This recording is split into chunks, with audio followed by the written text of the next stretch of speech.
Our search for the most fascinating forts dotting the country continues as we head to Madhya Pradesh to explore Gwalior Fort and its rich history.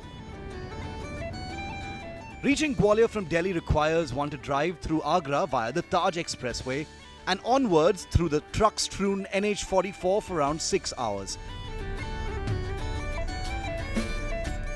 There isn't really anything noteworthy about the journey, as the route isn't particularly scenic and the sun had already set by the time we reached Gwalior.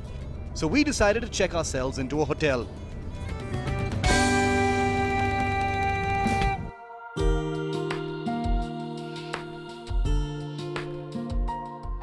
The following morning, after some much-needed TLC for the I-20, we made our way to the fort.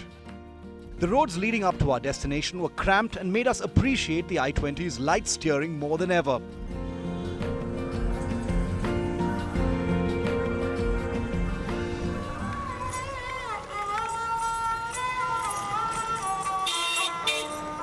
We were desperately hoping the fort we had planned to visit for the 6th edition of the fort trip was worth it, and we're happy to report it was.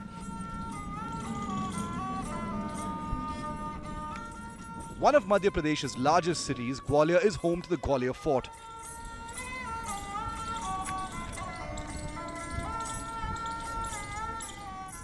A fort whose exact age has not been determined yet by archaeologists. Some suggest that it dates as far back as the 5th century. Over the years, it has changed hands multiple times, going to the Mughals and the British. So this place is replete with rich cultural heritage. Let's drive up to the fort and check it out.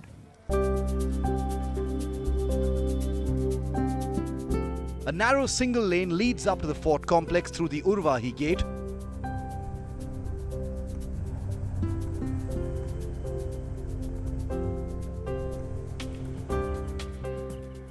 According to a legend, a local ruler named Suraj Sen built the fort in 3 CE and named it after Gwalipa, a sage who offered him water from a sacred pond to cure his leprosy. As per historical records, the fort definitely existed in the 10th century under the control of the Kachapagatas. Over the years, the fort complex saw the addition of multiple structures, the most prominent of which is the Man Mandir Palace. It was built by the revered Tomar ruler named Man Singh after it was taken over from the Delhi Sultanate in 1398.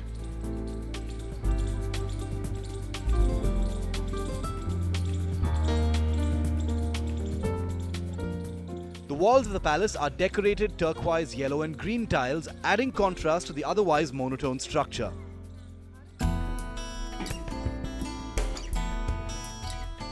The interior comprises several halls and a maze of paths leading to them.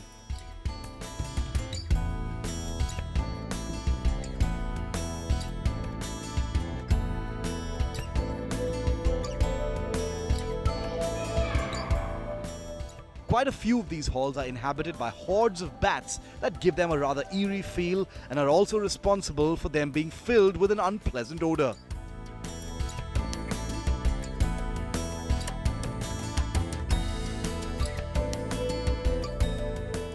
Walk past the Man Mandir Palace and you will discover Karan Mahal, built by the second ruler of the Tomar dynasty, Kirti Singh.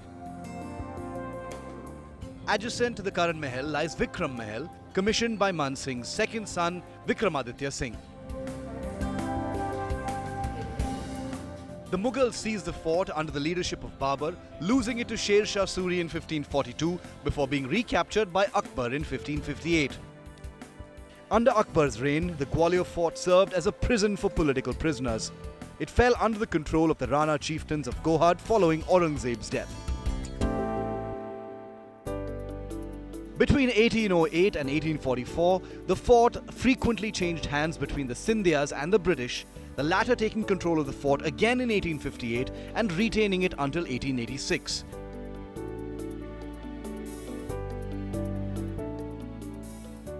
With the British establishing complete control over India, the fort was transferred back to the Scindias, who ruled Gwalior until India's independence from the British in 1947. The fort complex offers splendid views of Gwalior city that are a testament to the authority of the Rajas and Maharajas that lorded over the region over the past centuries. Aside from the prominent Man Mandir Palace and accompanying palaces, the roads around the fort complex lead up to other historic places of interest, including Telika Mandir and the Sahasrabahu temple.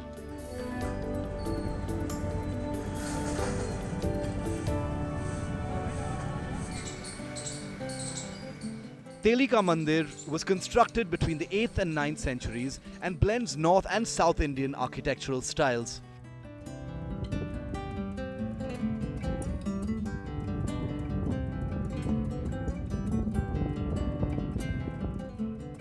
Interestingly, historians have been unable to decode the name Telika Mandir that translates to Oilman's Temple.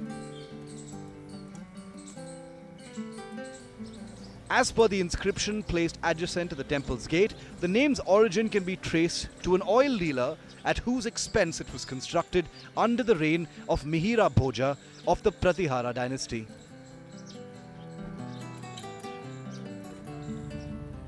Telika Mandir rises to about 30 meters in height, making it one of the tallest structures in the Gwalior fort complex.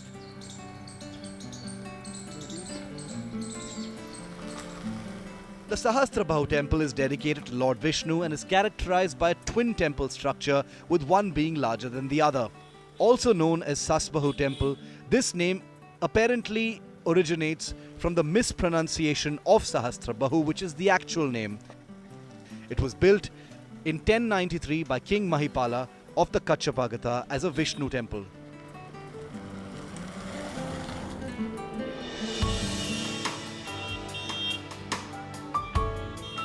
On our way out of the Urvahi gate down the narrow winding road, we stopped by the rock-cut Jain statues carved into the Gopachal Parvat.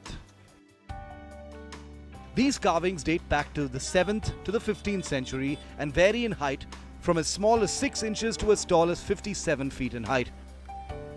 Like the temples located in the fort complex, the Mughals didn't spare these idols either. According to legend, however, Babur's men, who were ordered to destroy these sculptures in 1527, were miraculously driven away when they struck the thumb of Parsvanath's 42 feet tall sculpture.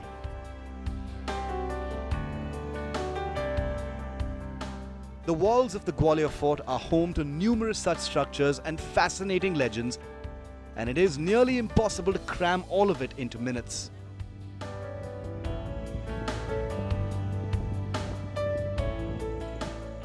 Each hall, every courtyard has a story to tell about the men and women who fought over it, resided in it, tried to deface it in an attempt to stamp their authority and etch their names forever in history books.